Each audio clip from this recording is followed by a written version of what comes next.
देवों के देव महादेव के चरणों में प्रणाम करती हूँ। मैं गौरी पार्वती माता के चरणों में प्रणाम करती हूँ। मैं कार्तिक गणेश दोनों भैया के चरणों में प्रणाम करती हूँ। मैं सभी देवी दुर्गा के चरणों में प्रणाम करती हूँ। जितने गुरु भाई बहन लोग हैं उनको मैं प्रणाम करती हूँ। और जितने गुरु भाई बहन लोग मेरा कथा देख रहे हैं, सुन रहे हैं, महादेव से मैं यही विनती कर दूँगी, हे महादेव सब गुरु भाई बहन पर दया कीजिए, कृपा कीजिए। और जितना गुरु भाई बहन लोग का काम रुका हुआ है सबका काम पूरा कीजिए। आज मैं महादेव का खूब सुंदर ही प्यारा कथा सुनाने वाली हूँ। एक शेष सेठान थे, कितना वो कंजूस थे, और महादेव की कृपा से कैसे उनको फिर ज्ञान होता है वो सब भर देते हैं, महादेव उनको सब देते हैं। एक गोविंदपुर गांव में सेठ सेठाइन रहते थे। वो बहुत ही कंजूस थे। वो किसी को दरवाज़ा पर आए तो किसी को इतना खाने के लिए भिक्षा ना दे, मगर सेठाइन बहुत ही नरम दिल की थी, बहुत अच्छा स्वभाव की थी। जब सेठ घर पर ना रहे और कोई उस समय भिक्षा मांगने आ जाए तो ज़रूर कुछ ना कुछ सेठाइन दे देती थी। एक दिन की बात होता है कि सेठ कोई काम के लिए बाहर गए रहता है। उतने देरी में एक बहुत ही लाचार गरीब आदमी उनके दरवाज़ा पर आ जाता है और कहता कि हे माता हमको कुछ हमको भोजन करवा दीजिए। तो सेठाइन सोचती है कि काहे ना हम इनको भोजन करवा दें, सेठ तक घर है ये नहीं है। तो जैसे भोजन देने जाने रहती है उसी समय सेठ पहुंच जाता है, उनका हाथ धर लेता है, कहता है कि तुम भोजन इसको करवा दोगी तो मेरा भोजन में तो कमी हो जाएगा, इसलिए तुम इसको भोजन मत करवाओ। खाना दिया हुआ वो बने हाथ पकड़ लेता है, दे ही जा रही थी सेठाइन तो बेचारा वहाँ से लाचार आदमी चल जाता है दुआरी पर से। जब चल जाता है तब महादेव और पार्वती माता बैठते हैं पर्वत पर। तब महादेव बोलते हैं पार्वती माता से कि मेरा भक्ति तो करता है मगर भक्ति करते हुए भी इसको ज्ञान नहीं है सेठ के। बताओ कभी भी किसी को इतना कुछ देने नहीं देता, अपने भी नहीं देता है। अब पत्नी देती भी है तो उसका ही हाथ पकड़ लेता है। इसको कुछ समझाने पड़ेगा कि ये सब काम ये छोड़ देवे और दान पुण्य जरा करे। तब पार्वती माता बोलती हैं कि ठीक है, तब भक्त का आपको रास्ता पलाना आपका क्या काम है, महादेव कुछ कीजिए। तब महादेव रात के सपने में आते हैं और बोलते हैं सेठ से कि हे सेठ हम तुमसे बहुत ही नाराज़ हैं। तो सेठ बोलता है कि क्यों महाराज, क्यों महादेव, क्या हो गया है जो आप हमसे इतना खपा हैं। तो बोलते हैं महादेव कि तुम मेरा भक्ति तो सही में करते हो मगर तुम में बहुत कमियां हैं। तुम किसी को इतना भूखा आदमी को इतना भोजन नहीं करवाते हो और ना किसी को इतना दान पुण्य देते हो। पत्नी किसी को भोजन करवाबो करती है तुम उसका हाथ धर लेते हो, इसलिए हम तुमसे बहुत ही खपा नाराज़ हैं।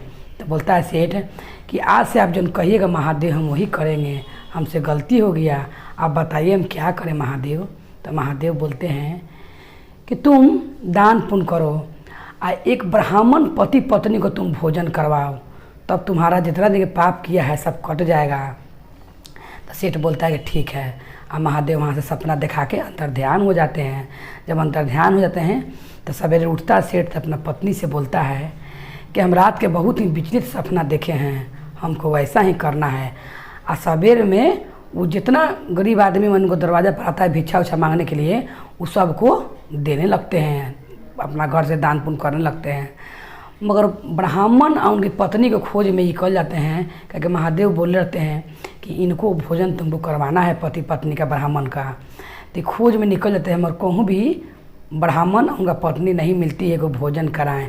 तो बहुत दुखी मन से आके घर में बैठ जाता है, कहता है अपना पत्नी से कि अब हम क्या करें, दान पुण्य तक कर दिए मगर कोई ब्राह्मण देवता नहीं लौक रहा है ना उनका पत्नी कि हम दोनों बेकत का भोजन करा सकें। तो उसी समय महादेव और पार्वती माता उनका परीक्षा लेने के लिए वहाँ पर आते हैं, दरवाज़ा पर कहते हैं कि हम बहुत भूखा हैं, हमको भोजन करवा दो। तो कहता है सेठ कि हाँ आइए आइए, हम आप ही लोग के तलाश में भर गांव घूमे मगर आप लोग नहीं मिले, मगर महादेव की कृपा से आप लोग आ गए। तो वैसे भोजन कराने के लिए बैठाता है ब्राह्मण देवता को, उनका पत्नी को। तो महादेव रहते हैं पार्वती मैया। तो भोजन बनाता है 5 प्रकार का, अखिल भोजन परोस देता है, भोजन कर ले जाता है, सारा घर का भोजन खत्म हो जाता है मगर महादेव का पार्वती माता का पेट नहीं भरता है। काहे को माता और महादेव परीक्षा ले रहे थे कि देखते कि अभी भी इसका मन में संतोष है कि नहीं। सारा घर का अनाज जितना रहता है सब बनवाइले जाता है, महादेव खिए लेता है, बनवा लेता है, खिए लेता है, मगर वो पेट भूख शांति ना होके महादेव का, पार्वती माता का।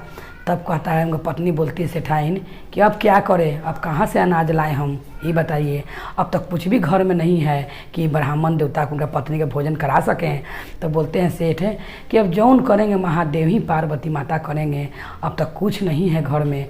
तो उसी समय वो याद करने लगते हैं। तो जैसे वो याद करते हैं महादेव के, उतने देर में बोलते हैं महादेव कि ये ब्राह्मण का रूप लेते हैं कि बस अब मेरा भूख शांत हो गया है, अब नहीं चाहिए। तब बोलते सेठ है कहता है कि ठीक है। तब जब वो जाने लगते हैं पार्वती माता महादेव ब्राह्मण जब बन के आते हैं, तो बोले रहते हैं महादेव के दान पुण्य करना, तो वो झोला ले रहते हैं महादेव। तो कहता है सेठ है कि थोड़ा सा रुपया पैसा लेके जाइए मेरे घर से ब्राह्मण देवता आप। तो क्या करता है कि अपना इति खोलता है तिजोरी, उसी में से पैसा निकाल के देने लगता है।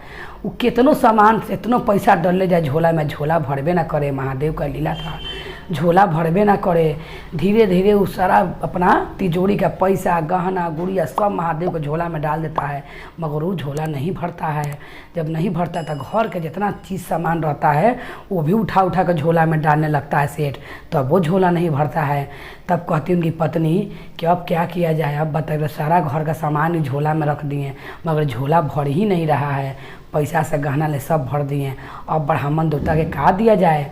तब उनका पत्नी बोलती है कि आप ऐसा कीजिए कि जो घर में हम लोग रह रहे हैं ये घर ही ब्राह्मण देवता को उनके पत्नी को दे दीजिए, हम लोग यहाँ से चलें कहूँ दूर।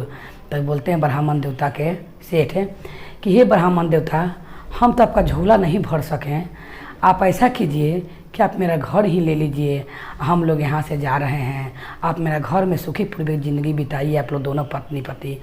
तो उसी समय महादेव अपना असली रूप में आ जाते हैं, आके उनको आशीर्वाद देते हैं। जैसे ही महादेव अपना असली रूप में आते हैं तो सेठ बोलता है कि हमारा धन भाग हुआ जब महादेव दर्शन किए, महादेव आप थे। तो बोलते हैं कि हाँ, हम तुम्हारा परीक्षा लेने के लिए आए थे कि तुम देते देखते उकताते हो कि नहीं खिलेते खिलेते, मगर तुम बहुत शांत मन से भोजन करवाए हो, तनको भी नहीं विचलित हुए हो, और नहीं तुम धन देने में सोचे हो।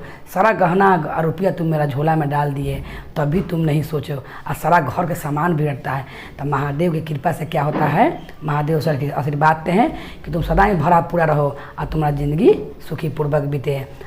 और जितना झोला में सामान गिरता है सब झोला में सामान निकल के उसका तिजोरी में फिर जाकर रखा जाता है, और जितना घर का वस्तु झोला में टरता है सब रखा जाता है। तो जैसे महादेव उन सेठ सेठानी पर कृपा किए, वैसे महादेव सब पर कृपा करे। बोले हर हर महादेव की जय, गौरी पार्वती मैया भवानी की जय, भैरव भैया की जय।